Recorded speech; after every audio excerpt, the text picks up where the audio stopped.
sempre entra uma galera e fica um povo adormecido.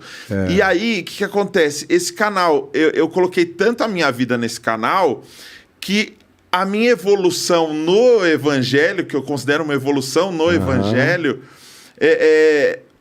eu fui mostrando isso e as pessoas não foram aceitando, porque tem gente que me chama, hoje estão me chamando de um monte de coisa, que eles acharam que eu tô rico, falaram, cuspiu no prato que comeu. Eu falei, gente, eu passei fome nesse prato que vocês estão falando. Eu só não emagreci, mas passei fome pra caramba. Sim, mas porque ficar sem comer também engorda. E aí eu recebo um xingamento, né? Não, você é o anticristo, maçom pobre, ofensas já pesadas. Passei por isso tudo. Maçom pobre é muito pesado, muito agressivo. Maçom pobre é uma contradição de termos, né? Como que...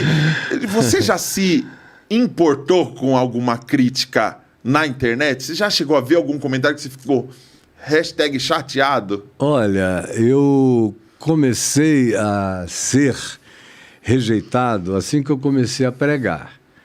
Porque era uma coisa muito, muito diferente há quase 50 anos atrás, 49 anos atrás, de tudo que a igreja fazia, os modelos dela, evangelização e tal. E eu fui por um caminho completamente novo que eu não procurei, não busquei, não planejei. Foi aparecendo, foram me chamando. Eu me converti e alguns meses depois eu estava dentro da TV Globo a convite do dono de graça, lá na minha terra e na rede amazônica de televisão. Aí de lá foi expandindo por satélite para o Brasil inteiro, eu tive que mudar para o Rio, porque Manaus não é um hub que facilite viagens e naquele tempo, há quase 50 anos, era uma fortuna você se deslocar pelo Brasil no meio da ditadura militar, era um problema sério. Aí eu voltei para o Rio, onde eu já tinha morado, e de lá eu passei a transmitir tudo via satélite para o país inteiro. Mas, recebi muita perseguição do pessoal conservador, dos pentecostais, muito, muito ferrenhos, mas foi quebrando, porque no meio da Assembleia de Deus eu me tornei amicíssimo do reverendo Alcibiades Pereira Vasconcelos, que era o maior erudito da Assembleia de Deus, meu companheiro de oração, a gente orava toda terça e quinta de manhã, e aonde ele andava na Assembleia de Deus, ele dizia, vocês têm que chamar. Ele não fala em línguas, mas é cheio do Espírito Santo. Aí, você nunca falou? Falei. Já falei. Eu queria muito ver o Caio falar xaralabacai. Eu só falava como Paulo recomenda, entre mim e Deus no Espírito. Então não é esse lá. Chupa Bala House, não. É outra isso coisa. Aí não. Chupa... Rita lava saia. Chupa Bala House é bom. O povo fica bravo. Mas eu aprendi com o apóstolo Arnaldo. Ele veio aqui. Aprendi. O povo ficou doido. Como você traz esse blasfêmio? Ele é um cara que está se convertendo cada vez mais. Sim. Ele está sofrendo com as heresias do meio evangélico. Ele me liga, nós somos amigos, ficamos amigos. Primeira vez que eu fui entrevistado, ele falou, você quer falar com o personagem Arnaldo ou com o homem Arnaldo? Eu falei, Taveira. Eu prefiro falar com o homem do que com o personagem. Aí a gente já tem anos, tem uns 12 anos. Aí eu comecei a conversar com ele, fui vendo que ele tinha muito a machucadura de traumas religiosos. Eu falei, esquece a religião, vamos andar com Jesus, meu irmão. Aí foi. Hoje em dia ele me liga. Caio, você está vendo o absurdo. Levanta a voz e fala. Aí eu mando ver. Mas eu recebi muito. Mas eu nunca senti tanto. No início, quando eram assim, pastores presbiterianos, geralmente da periferia, assim, sofrendo de mediocridade, e aí ficavam querendo te machucar. Aí eu olhava e dizia, mas são meus irmãos, eu ainda muito purinho na conversão. Eu achava, por que eles estão fazendo isso? Eu só estou pregando Jesus, eu posso não parecer com eles, o meu cabelo era grande, minhas roupas eram diferentes, mas eu sou um homem de Deus. E eles batendo. Aí chegou uma hora em que cessou, porque você vira uma... Oi, amor, Theo. Invadiu o estúdio. Senta no colo do pai. Sou eu, tio Caio. Fala, Caio. Caio, sou eu, Theo, viu? Lindo. Vou ter um netinho que eu vou botar teu nome daqui a 3 meses. Theo. Mas então, eu olhava aquilo, achava esquisito, mas logo eu me acostumei, a casca vai endurecendo. E aí eu virei unanimidade nacional logo depois, e esses caras, eles não se levantam contra unanimidades. Eles têm medo de perder gente, têm medo de perder dinheiro, têm medo de serem postos para fora da igreja. Aí pararam. Aí eu fiquei uns anos de totem. Aí todo mundo era o Caio não errava, o Caio era inerrante, o Caio era não sei o quê. Eu falei, não entrem nessa, porque... É questão de tempo. Na questão de tempo, vocês vão ver que eu sou só um serzinho humano, com todo o coração sincero, tentando servir a Deus, mas eu não sou o ente irreparável. Aí, pois bem, quando nós chegamos em 88, eu estava no ápice de tudo, né?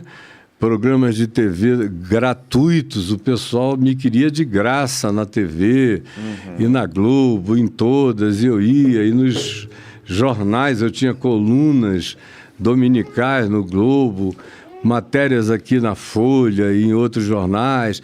Aí vai ficando aquela unanimidade também para o lado de fora, porque éramos eu e o Betinho, que representávamos esse papel de convergência humana e social. E aí eu parei de apanhar, tudo eram elogios durante mais ou menos uns 15 anos. Aí quando eu me tornei uma figura internacional, e o Billy Graham começou a me convidar para falar nos eventos, ir para todo lado. E depois eu fui enviado pela Visão Mundial, com o Sam Kameleison pelo mundo inteiro. E aí outras organizações, Tia Fund, Spring Harvest, as associações da Inglaterra, a Associação Evangélica da Grã-Bretanha e Canadá, Estados Unidos, o Leighton Ford nos Estados Unidos me botando em tudo que era grande evento. Aí foi ficando um negócio mundial. Aí eu comecei a ter New York Times me fazendo cobertura, Chicago Tribune, Los Angeles Times, The Time em Londres, Miami Herald uma vez fez uma matéria de 10 páginas comigo. 10 páginas? Disse que eu era uma síntese de Luther King, John Stott, Billy Graham e Kierkegaard. MacGyver. E MacGyver, né? Aí ficou aquela coisa mundial. Aí eu fui incluído entre os maiores pensadores cristãos do século XX. Aí, conclusão, brasileiro é complexado. Quando ele vê o mundo te aclamando, eles acham que não tem nenhuma razão para não te aclamar agora. Aí aumentou a densidade das coisas aqui até 98, quando eu disse que ia me divorciar. Aí era o pretexto. Eu acho que nem o Charles e a Diana sofreram tanto, cara. Porque aí o pau cantou para todo lado e a minha casca já estava, todavia, muito grossa. Eu me desliguei de tudo. Eu era da diretoria do Portas Abertas, das associações todas americanas, do diretor do Comitê de Lausanne, e de tudo no mundo. Eu tinha parte em quase tudo. Eu fui me desligando de tudo, desliguei do Supremo Conselho da Igreja Presbiteriana. Mas foi você, não? Não fui eu. Eles insistiram depois 5 anos querendo que eu voltasse. O meu presbitério em Niterói, eu tenho todas as cartas de pedido para eu voltar, e eu aceitei na última voltar. E falei, olha, eu volto com a seguinte condição: vocês têm que estudar a Bíblia comigo 3 meses para aprenderem um significado de comunhão, do que significa o que Paulo disse: o membro menos digno entre nós é aquele que nós cobrimos com muito mais dignidade. E vocês não sabem o que é isso. Vocês têm que ir ao Café com Graça, que já existia, e eu vou receber vocês toda terça-feira de manhã, durante 3 meses. Aí eles foram, o presbitério ia de Niterói se reunir lá comigo. Foram reuniões sublimes. Mas na última reunião eu agradeci por tudo, mas eu disse que eu não tinha a menor condição de voltar atrás, que para mim não era um andar para frente, era uma engenharia reversa que eu não estava preparado para fazer. Beijei todo mundo. Mas preparou. Somos amigos. Danadinho, né? 3 vezes ali, ó. 3 meses. Mas não vou. Eu pensei, eu orei, eu só cheguei à conclusão de que ali não estava a minha paz. Uhum. E aí eu beijei, abracei todos, ficamos amigos, falo com todos. O presidente do presbitério deu uma resvalada sexual na vida, e aí botaram um cara para fora do presbitério, deram 1 mês de salário para ele e o dispensaram.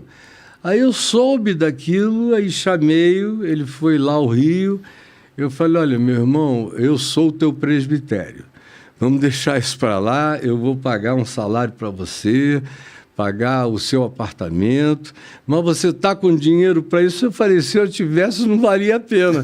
Só vale porque eu não tenho. Sim, eu estou te dividindo contigo o que eu não tenho. Sim.